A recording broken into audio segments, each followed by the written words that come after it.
Behold, today we're going stone cold with Atlas. Atlas is able to lock enemies' status duration using his Petrify, which will allow you to inflict a lifesteal slash proc and then pause it, allowing you to heal automatically over time. Check out my health bar. It's not going anywhere. You can then deal with enemies as you choose, either by punching them with your epic, scaled Venka Prime combo counter punches, or simply by mowing them down with your epic Twin Comacs. Or even by sniping them from a distance with your sniper rifle of choice. My name is Zandy, and I am pleased to welcome you to FrameWork, my Warframe weapon synergy build series. Stone Cold Atlas here is actually a pretty chill guy. Don't be too judgmental about the name. He's got no neck, he's got a lot of rocks, he's got a lot of punches, he's got a lot of armor. And here's his build, which is one of the simplest I've had the pleasure of showing off. Basically rounded stats. Damage is really overkill in Atlas. You could stack up a bunch of strength, but honestly his punches do an insane amount of damage anyway. And now you deal more damage to enemies that are petrified with your punches. So as far as synergies go, Stone Cold Atlas is actually not very complicated. We need to find a way to sustain our health, since our rubble does not become armor if we're not at full health, and we need to find a way to deal enough damage to petrified enemies, since that's our main card control ability, and petrified enemies are immune to further status effects. Further status effects? But what about those already applied? Alright, it's time to kill two birds with one stone. Rock joke.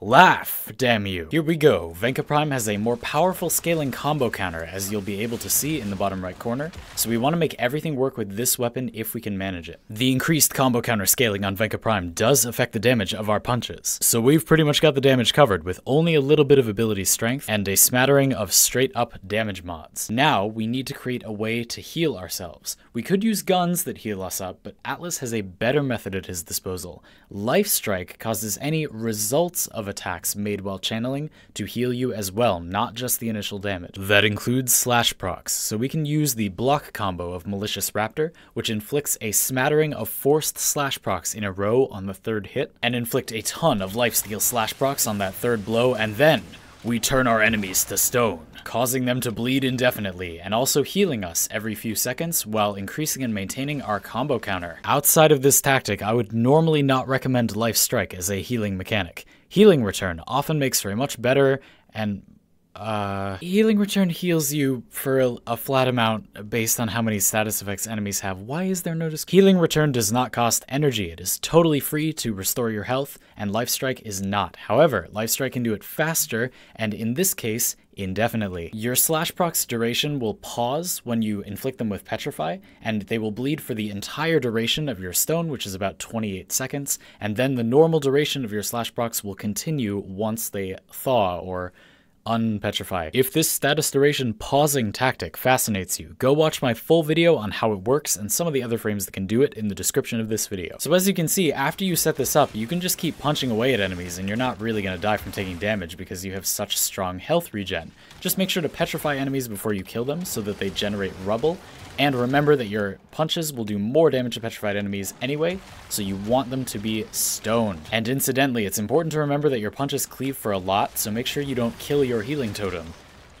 Oh, that was a little too far. Even if you're not going to kill enemies with your punches, you should still turn them to stone before you kill them to generate rubble.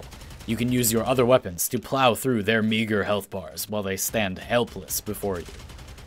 And remember that since you are pausing the duration of your slash procs, you are totally free to re-petrify the enemy and allow them to continue ticking, although most enemies in the star chart and through sorties will not survive a second cast. Keep in mind that although petrified enemies are immune to status, they're also, standing still, so you can use weapons that are incredibly inaccurate or require great precision to use properly very easily, and corrosive projection will help you out with that armor. Twin Comac can churn out damage and has innate punch through, but has atrocious accuracy, so use these in fairly close range and keep firing because the damage and pellet count of this weapon greatly increases as it spools up. I've added Ice Storm to help against alloy armor and allow you to shoot at full spool for longer. Carrier's ammo case precept will keep your Twin Comac topped off, and as a very tanky sentinel overall, Carrier is perfect for sticking around even in the thick of combat to vacuum up your rubble for you. And we've also got the Volcar Wraith as a long-range option. This build does have some status because you'll often be shooting enemies outside the range of your Petrify,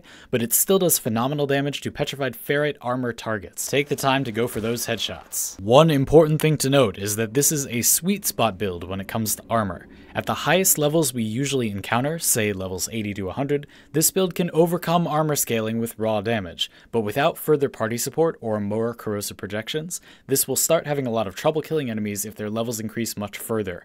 This isn't a problem for 99% of the player base, but if you are the 1%, you may want to build something that exploits status duration pausing and slash procs more. Kill the strength and efficiency, crank the range and duration, grab your slashy melee, and go crazy. And that just about does it for Stone Cold Atlas.